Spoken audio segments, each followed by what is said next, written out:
एक बार फिर से स्वागत है आप सभी का मेरे चैनल हिंदी भाषा अध्ययन में। और आज की वीडियो में हम पढ़ने वाले हैं संधि। संधि का मतलब होता है वर्णों के मेल को हम संधि कहते हैं। संधि में हम दो चीज़ें करते हैं, एक तो हम वर्णों का मेल करते हैं और दूसरा हम करते हैं संधि विच्छेद, मतलब वर्णों को तोड़ते हैं या अलग करते हैं। जब पेपर में क्वेश्चन आते हैं तो वो दो ही तरीके से आते हैं संधि पर, या तो आपको जो है अलग अलग वर्ण दे दिए जाते हैं जिनको आपको जोड़कर संधि करनी होती है, या फिर वर्णों को जो है एक शब्द दे दिया जाता है या फिर उनको अलग करना होता है।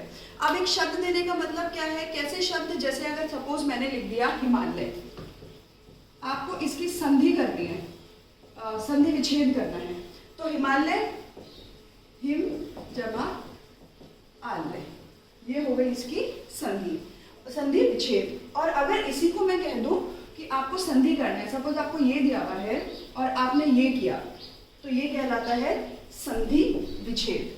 और अगर आपको ये दिया हुआ है हिम जमा आलय और आपको इससे क्या बनाना है, इससे शब्द बनाना है जोड़कर, तो ये कहलाता है संधि। तो अब संधि जो है हमारे पास तीन प्रकार की होती है हिंदी में, एक होती है स्वर संधि, व्यंजन संधि और विसर्ग संधि। इन संधियों के अलग अलग नियम हैं और ये नियमों में बंधी हुई है। वैसे तो संधि करने में हमें जो है कोई खास नियम नहीं देखने होते हैं, लेकिन ये जो नियम हैं, ये नियम हमें क्या बताते हैं कि कैसे हमें जो है इन वर्णों को तोड़ना है, क्योंकि ये तोड़ते वक्त, इनको जोड़ते वक्त कुछ नियम लागू होते हैं, कुछ परिवर्तन हो जाते हैं। जैसे सबसे पहले अगर आते हैं स्वर संधि। स्वर मतलब क्या होते हैं, स्वर मतलब वॉवल, जिसे हम इंग्लिश में कहते हैं। तो हिंदी में हमारे पास कितने स्वर है, 11 स्वर है। और जब स्वरों के मेल से जो विकार उत्पन्न होता है हम उसे क्या कहते हैं, स्वर संधि कहते हैं। अब कौन कौन से स्वर है हमारे पास, अ, आ, ई, उ, री, ए, आई, ओ, औ। तो स्वर संधि में हम इन्हीं का प्रयोग करेंगे और इन्हीं के आधार पर जो है नियम देखेंगे। स्वर संधि के 5 भेद हैं। कौन से भेद, सबसे पहले आ जाती है हमारी दीर्घ संधि। वैसे पेपर में आपको उत्तर करते समय इन भेदों का, इन नियमों का प्रयोग करना, कहीं नहीं लिखना होता है, आपको डायरेक्ट शब्द को करना होता है, लेकिन ये नियम आपको बताते हैं कि कैसे हमें संधि करनी है या संधि विच्छेद करना है। तो सबसे पहले दीर्घ संधि में कौन से वर्ण जो है हम इस्तेमाल करते हैं, दीर्घ संधि में हम आ, ई और उ का इस्तेमाल करते हैं। और जब इन तीनों के साथ में, आ, ई, उ के साथ में वो जो वर्ण मिलते हैं, कौन से वर्ण मिलते हैं, इनके साथ में वर्ण मिलते हैं, जब ये अ, ई और उ, ये वर्ण मिलने से क्या बन जाते हैं, ये बड़ा आ, बड़ी ई और बड़ा उ बन जाते हैं। चाहे वो आ और आ को मिलाएं, चाहे हम यहाँ पर अ प्लस आ कर देंगे तो वो भी बड़ा आ है, और अगर बड़ा आ जमा बड़ा आ है तो वो भी बड़ा आ ही बनेगा। मतलब कि यहाँ पर इनके साथ में हमें 3 ही अल्फाबेट यूज करने हैं, छोटा बड़ा, छोटी बड़ी, छोटा उ बड़ा उ, और इनमें से कोई भी किसी के साथ मिलेगा, मतलब उ के साथ उ, ई के साथ ई और आ के साथ आ, तो बड़ा आ, बड़ी ई और बड़ा उ ही बनेगा। तो दीर्घ संधि में देखिए, जैसे मैंने उदाहरण लिखा है, यहाँ लिखा है परीक्षा जमा अर्थी। आप देख रहे हैं परीक्षा में बड़े आ की मात्रा है, हमें मात्राएं भी देखनी है, तो बड़े आ की मात्रा है और यहाँ पर क्या है, छोटा आ है, तो बड़ा आ और छोटा आ मिलके क्या बन गया, बड़ा आ, परीक्षार्थी। देखिए हमने दोनों शब्दों को जोड़ दिया और मात्रा कौन सी आई, बड़े आ की। अगला शब्द है हमारा धर्म और अर्थ। देखिए यहाँ पे आ है, जितने भी व्यंजन होते हैं हमारे, जितने भी व्यंजन, अगर उनमें कोई भी मात्रा नहीं लगी है तो उसमें अंडरस्टूड जो है वो आ होता है, छोटा आ जो है वो हर व्यंजन में है। तो अब देखिए यहाँ पे माँ है, माँ में हमें पता है कि अंडरस्टूड आ है, तो आ के साथ में आ मिला तो ये क्या हो गया, बड़ा आ हो गया, धर्म जमा अर्थ का धर्मार्थ हो गया। अब अगली हमारी गुण संधि।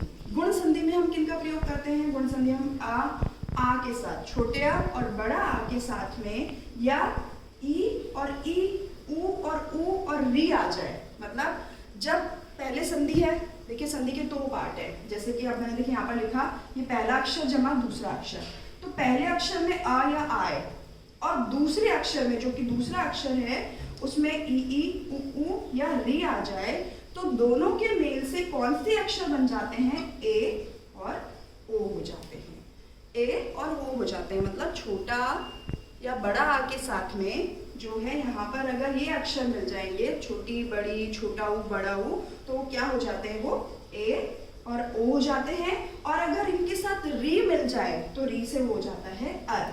उदाहरण देखिए मैंने जमा इंद्र। देखिए र है यहाँ पे, र के साथ में अ अंडरस्टूड है, मैंने बता दिया है जितने भी व्यंजन हैं उनमें छोटा लगा है। अगर कोई मात्रा नहीं लगी है, अगर कोई मात्रा लगी है तो वो मात्रा के अनुसार गिना जाएगा। तो यहाँ पर अ है और ये ई है, अ और ई मिलके क्या बन गया ए। देखिए ए की मात्रा लग गई यहाँ पे, तो ये क्या बन गया है नरेंद्र। उसके बाद में है देव और ऋषि। देखिए व में अ है और आ के साथ में क्या जुड़ गया री, तो अर, ये अर हो गया दोनों मिलकर दे वर। अर की साउंड आ रही है क्योंकि देखिए यहाँ पर अ है और यहाँ पे र, तो वो अर हो गया, देवर्षि बन गया। अब अगली संधि है हमारी वृद्धि संधि। वृद्धि संधि में हम क्या करते हैं, अ या आ के बाद में, अब यहाँ पर भी वही देखना हमें कि जो पहला अक्षर है उसमें अ और आ के बाद में कौन से अक्षर आएंगे, ए आएगा, आई आएगा, ए उसके बाद में जो है तथा अ और आ के बाद में ओ और औ आएंगे। ए आई ओ औ, मतलब छोटा ए बड़ा ए, छोटा ओ बड़ा औ। इसके बाद में आएंगे तो क्या हो जाता है, वो केवल औ हो जाता है, हमेशा औ का प्रयोग होगा। देखिए उदाहरण देखिए, औ हो जाता है या आई हो जाता है, ये दोनों हम लेंगे यहाँ पर कि औ और आई, ये हो जाता है। देखिए सदा जमा एव, सदैव, यहाँ देख रहे हैं आप आ है और ये ए है। अगर ए आता है तो आई हो जाएगा, अगर ए आता है तो आई हो जाएगा, अगर ओ आता है तो औ हो जाएगा, ये चीज ध्यान रखनी है। तो देखिए यहाँ पर आ की मात्रा है, बड़े आ की, यहाँ बड़ा आ और यहाँ पर क्या है ये औ, ए, तो आई हो गया सदैव। अगर एक और उदाहरण देख लेते हैं कि एक एक, यहाँ पे क है, क के साथ में क्या है अंडरस्टूड आ, और आ के साथ में क्या है ए, तो ये क्या हो गया आई, एक एक। उसके बाद में आती है हमारी यण संधि। यण संधि में क्या होता है, यदि ई ऊ री के साथ में के बाद भिन्न स्वर आए, मतलब कोई भी स्वर आए, तो क्या हो जाता है ई या आ ऊ का, देखिए क्या हो जाता है कि अगर ई के साथ में य आ जाए तो वो क्या हो जाता है, वो आ हो जाता है। और अगर यहाँ पर क्या है कि ऊ और ऊ का व हो जाता है तथा री का र हो जाता है। उदाहरण देख लेते हैं हम कि सु जमा अच। देखिए सु ऊ आया है, ऊ के साथ में क्या आ गया आ गया। देखिए यहाँ पर ये नहीं कि कोई फिक्स स्वर ही आएगा, जो भी स्वर आता है, अगर देखिए यहाँ पर लिखा हुआ है अच तो स्वच्छ, यहाँ पे क्या हो गया व हो गया। यहाँ पर देखिए मैंने आपको बताया है कि ई ऊ इनका प्रयोग होता है, इनके बाद ई अगर आता है वो छोटा ई बड़ा ई आता है तो उसमें क्या आता है य हो जाता है, अगर ऊ आता है तो वो व हो जाता है। ठीक है, कि छोटा ई छोटी ई आता है, छोटी बड़ी आती है तो वो य, और इसके बाद में क्या है वो व हो जाता है। तो यहाँ पर देखिए छोटा ऊ आया है, छोटे ऊ की मात्रा लगी है, तो छोटे ऊ की मात्रा लगी है तो इसलिए क्या हो गया ये व हो गया, और अगर री आता है तो आर हो जाता है। इसके बाद में इति जमा आदि। देखिए छोटी ई की मात्रा लगी हुई है इति में, तो छोटी ई की मात्रा लगी है उसके साथ में आ हो गया, और ई के साथ में अगर क्या आ रहा है छोटी ई या बड़ी ई आ रही है तो वो क्या हो जाता है, वो य हो जाता है य। तो देखिए इति इत्यादि क्या हो गया, ये या हो गया, ये छोटी की मात्रा और आ मिलके या बन गया इत्यादि। उसके बाद है हमारी अयादि संधि। अयादि संधि जिसमें क्या है, यदि ए आई ओ औ का मेल भिन्न स्वरों के साथ हो तो ए का आई हो जाता है। यदि कहीं पर भी ए आया है, ये वाला ए आया है, तो ये किस में बदल जाएगा, ये आई में बदल जाएगा। यदि आई आया है तो वो आय में बदल जाएगा, और औ आया है तो अव में, ओ आया तो, और औ आया है तो किस में बदल गया, वो कि बदल गया है आव में। तो इस चीज का आप बहुत अच्छे से ध्यान रखेंगे कि अगर जो है ए आया है, आई आया है तो वो आए और आए, ओ और औ आया है तो आव और आय आ हो जाएगा, आव और आ हो जाएगा। देखिए इसके उदाहरण हम देख लेते हैं। उदाहरण में है जैसे ने जमा अन्न। देखिए ए की मात्रा आ रही है, आई की मात्रा आ रही है और आ रहा है, तो ये क्या हो गया नयन, या में बदल गया। ये देखिए आप या में बदल गया। उसके बाद है भो जमा अन्न। भो मतलब ओ है यहाँ पर और आ है, ओ और आ मिलके क्या बन रहा है, व बन रहा है, तो ये हो गया भवन। नियम थोड़े कॉम्प्लिकेटेड है, थोड़ा सा आप एक बार ध्यान से देख लेंगे ना, अगर एक बार में समझ नहीं आएगा तो आप उसे थोड़ा सा रिपीट करके देखेंगे तो आपको नियम बहुत अच्छे से समझ आ जाएंगे। हमारी जो अगली संधि है वो है हमारी व्यंजन संधि। व्यंजन हमारे जो है हिंदी में मुख्यतः 33 व्यंजन माने जाते हैं और उन्हीं का हम जो है यहाँ पर प्रयोग करते हैं। और हमारे 5 वर्ग हैं, हम 5 वर्गों के हिसाब से 5 वर्ग, जिसमें जो है हमारा कवर, चवर, टवर, तवर और पवर, मतलब इन वर्गों में बांट दिया, जैसे क ख ग घ, और इसके बाद चवर में च छ ज झ अणे खाली, इस तरह से जो है ये वर्ण आते हैं, हम इनका प्रयोग करेंगे। तो व्यंजन संधि जिसमें वर्णों के मेल से जो विकार उत्पन्न होता है हम उसे व्यंजन संधि कहते हैं। अब देखिए हमारे कवर्ग में कौन से आ जाते हैं, कवर्ग में ये सारे क ख ग घ अणे खाली च छ ज झ ये आ जाते हैं। अब उदाहरण जल्दी से हम देख लेंगे कि इनमें क्या होता है कि वर्ण का पहला अक्षर जो है वो तीसरे अक्षर में बदल जाता है, वर्ग का पहला अक्षर तीसरे में बदल जाता है। उदाहरण देखिए, सब में ऐसा ही है। देखिए दिक जमा अंबर, अब देखिए यहाँ पे क है, क किस में बदल रहा है, ग में। वैसे तो दिगंबर होना चाहिए लेकिन ये क्या बन गया, दिगंबर। ऐसे ही हमारा अगला वर्ग है, अगले वर्ग में देखिए पहला वर्ण है चा, और चा किस में बदल गया है, ज में। देखिए अच जमा अंत, वैसे तो अचंत होना चाहिए लेकिन ये क्या बन गया, अजंत। उसके बाद है देखिए टवर, देखिए पहला अक्षर है टा, किस में बदल गया, ड में। देखिए जैसे षट जमा आनंद, वैसे तो शटानंद होना चाहिए लेकिन ये क्या बन गया, षडानंद। यहाँ देखिए ये ड, देखिए। इसके बाद है तवर, ये देखिए पहला वर्ण और इसके बाद में ये किस में बदल जाता है, द में। जैसे सत गुण, तो ये सत का त का क्या हो गया, द हो गया। इसके बाद है पवर, प में जो है ये देखिए प बदल गया ब में। सुप जमा अंत, सुपंत होना चाहिए लेकिन प किस में बदल गया है, ब में। देखिए सुबंत। तो आपको क्या करने हैं, ये पांचों वर्ग जो हैं क च ट त प, ये पांचों वर्ग आपको बहुत अच्छे से याद कर लेने हैं ताकि आपको ये पता हो इन वर्गों का पहला जो वर्ण है वो कौन सा है और इन वर्गों का तीसरा वर्ण कौन सा है। क्योंकि अगर आपको याद होगा तो आप तुरंत पहचान जाइए अगर आपको इस तरह से संधि आ गई। क्योंकि देखिए स्वर संधि में तो स्वर आते हैं लेकिन व्यंजन संधि में व्यंजनों का प्रयोग होना शुरू हो जाता है और आपने देखा कि ये कौन सा वर्ण है तो आप तुरंत जो है जल्दी जल्दी उसको पहचानना शुरू कर देंगे कि पहला वर्ण है क है तो क किस में बदल जाएगा, ग में। तो आप फिर से अपने जो व्यंजन क ख ग घ है वो अच्छे से याद कर लीजिएगा। इसके बाद में देखिए एक और नियम आता है इसमें, पांचों वर्गों के पहले वर्ण का मेल अनुनासिक।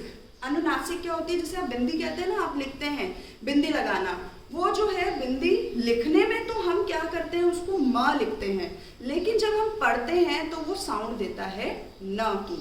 किस तरह से, देखिए जगत नाथ, तो ये क्या बन गया है, ये जगत नाथ। अब ये क्या है यहाँ पर, उसके बाद है षटमुख, षण्मुख की पांचवें वर्ण में बदल रहा है। जब अनुनासिक आ जाता है तो वो किस में बदल जाता है, वो वर्ण के पांचवें अक्षर में बदल जाता है। इसके बाद है नियम अगला है, त के बाद में यदि ज व ल हो, अगर त आया है त के बाद में ज व ल हो तो क्या होता है, वो क्या बदल किस में बदल जाते हैं, त के बाद में ज किस में बदल जाता है, वो जो अक्षर होता है वो वही रहता है। अगर देखिए त के बाद में ज है, ज व ल हो, ठीक है, तो वो किस में बदल जाते हैं, त और त ज व ल में ही बदल जाते हैं। अगर ज है तो वो एक और बार ज आ जाता है, अगर वो ल है तो वो एक और बार ल आ जाता है। उदाहरण देखिए कि उदाहरण है जैसे सत जमा जन, आप यहाँ देख रहे हैं त है, त के बाद में ज आ रहा है, त के बाद में ज आना मतलब वो ज में ही बदल रहा है। जैसे सज्जन, ये जो त है वो किस में बदल गया, ज में बदल गया। इसके बाद में देखिए उत जमा लास, त के बाद में अगर ल आ रहा है तो फिर वो वापस ल में ही बदल जाता है। उत जमा लास मतलब उल्लास, देखिए दोबारा से ला हो गया, ता का ला हो गया। एक और नियम है इसमें, अगर माँ के बाद देखिए बिंदी वाला जो है यहाँ पे नियम आ रहा है। देखिए इस बिंदी को हम कैसे लिखते हैं, इसको हम क्या कहते हैं, हम इसे अनुस्वार कहते हैं। ये देखिए ये लिखने में तो माँ है, सम जमा सार, हम इस बिंदी इस अनुस्वार को बोलने में हम माँ बोलते हैं और लिखने जब लिखते हैं तो माँ लिखते हैं और साउंड किसकी आती है, वो न की आती है। तो जैसे समसार तो नहीं बोलते हैं, हम जब बोलते हैं कैसे बोलते हैं, संसार बोलते हैं, लेकिन जब हम संधि करते हैं तो कैसे लिखते हैं, सम जमा सार। तो जो म होता है वो अनुस्वार में बदल जाता है, मतलब उसकी साउंड जो है वो न की हो जाती है। तो मुझे उम्मीद है कि स्वर संधि व्यंजन संधि आप अच्छे से समझ रहे हैं। अगली हमारी संधि है विसर्ग संधि। विसर्ग जिसमें क्या होता है, विसर्ग के बाद में स्वर या व्यंजन आने से जो विकार उत्पन्न होता है, विकार का मतलब होता है जो परिवर्तन आता है।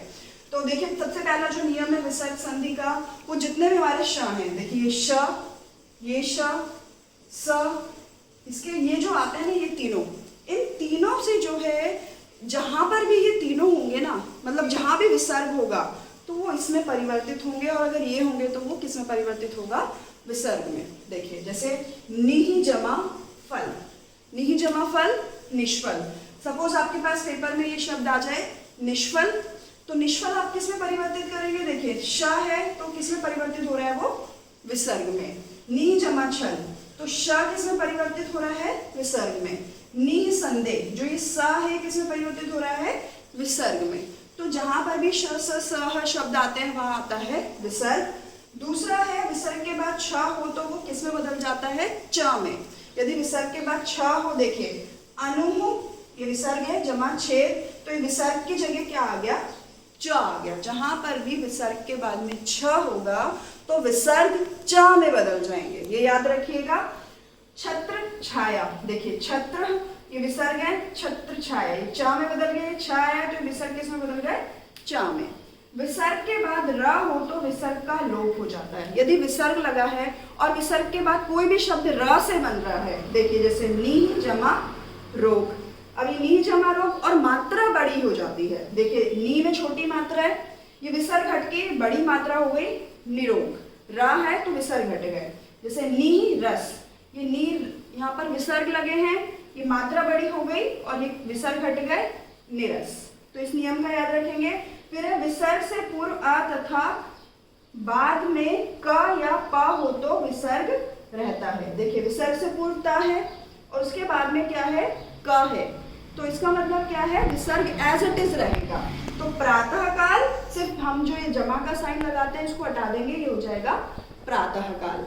इसके बाद है विसर्ग से पहले और बाद में अ हो तो औ में बदल जाता है। विसर्ग से पहले भी आ और बाद में भी आ, देखिए यहाँ पे मन, और इसके बाद क्या लिखा है हमारा बल, तो ये किस में बदल गया, आ है, आ किस में बदल गया, ओ में। यदि विसर्ग से पहले देखिए यहाँ पर क्या है, आ है और वो किस में बदल जाता है, वो ओ में बदल जाता है। तो विसर्ग हटके मनोबल, तपह तपोबल, जितने भी जो विसर्ग से पहले यदि आ है तो किस में बदल जाते हैं, वो ओ में बदल जाते हैं। मुझे पूरी उम्मीद है कि आपने सारे नियम ध्यान से सुने होंगे, समझने की कोशिश की होगी। संधि को समझना थोड़ा सा मुश्किल हो जाता है, लेकिन जब आप एक दो बार वीडियो को देख लेंगे तो आपको ये बहुत अच्छे से समझ में आ जाएगी। मेरी वीडियो पसंद आई तो आप इसे लाइक ज़रूर करें, मेरे चैनल को सब्सक्राइब करें और बेल आइकन ज़रूर दबाएँ ताकि सारी नोटिफिकेशन आपको टाइम टू टाइम मिलती रहे। धन्यवाद।